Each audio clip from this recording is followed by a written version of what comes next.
5 seconds. The next question that I would like to deal with is the paragraph in the President's address relating to the progress made in our economy, in our agricultural sector, in our industrial sector, in our foreign trade, etc. Sir, you were pleased to read out to us a very large list of the achievements of the Congress government during the last decade and the important targets which have been achieved during the last 10 years of our planned economy. You also mentioned the question of increase in food production, increase in the production of agricultural commodities, etc. Fortunately, sir, here we have in our midst the ex-deputy chairman of the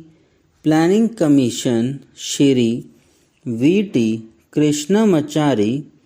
who has addressed a number of meetings and seminars in New Delhi recently, drawing our attention to the weakness in our agricultural sector. If the press reports are correct,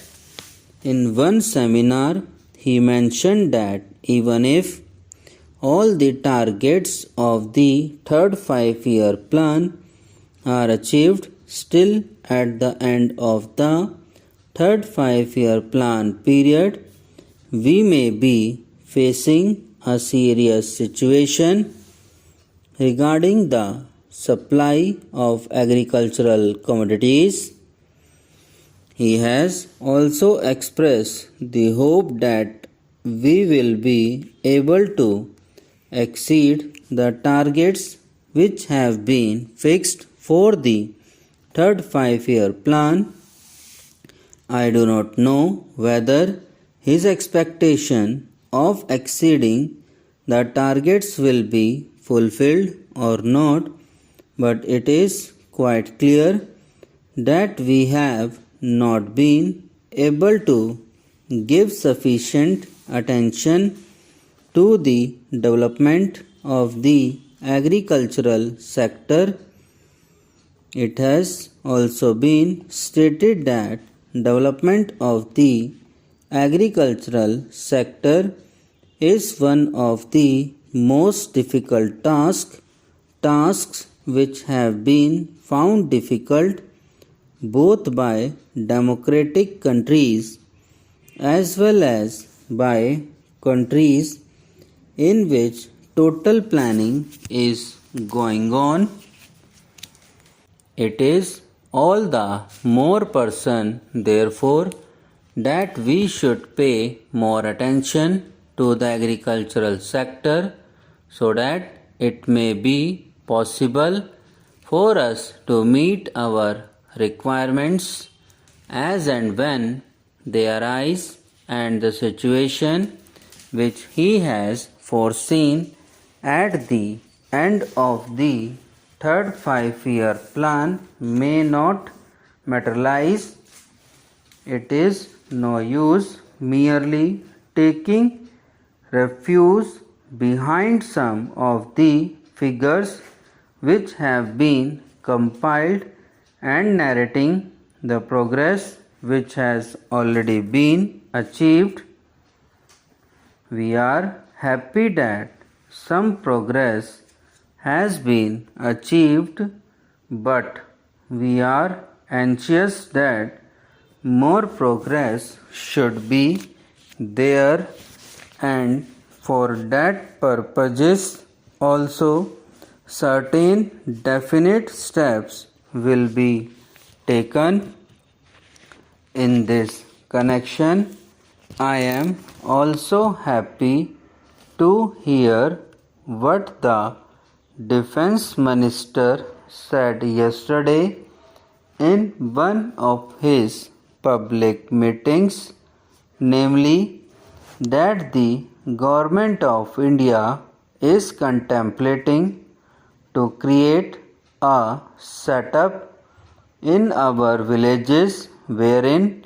our panchayats will be functioning more or less on the lines of parliament. Unfortunately, he did not elaborate that point further, and the press has not thrown any more light on what that exactly means. But if it means that the panchayats will be in charge of the resources that are available in the villages, that they will be in a position to determine how best the productive efforts in the villages are to be directed, and in what direction determine what targets are to be achieved, and when the production is there and there is a surplus to be exchanged with other centers in the country, that the panchayats will have their say in the matter on what terms this surplus will be exchanged with other centers in the country. Then I think a very valuable step forward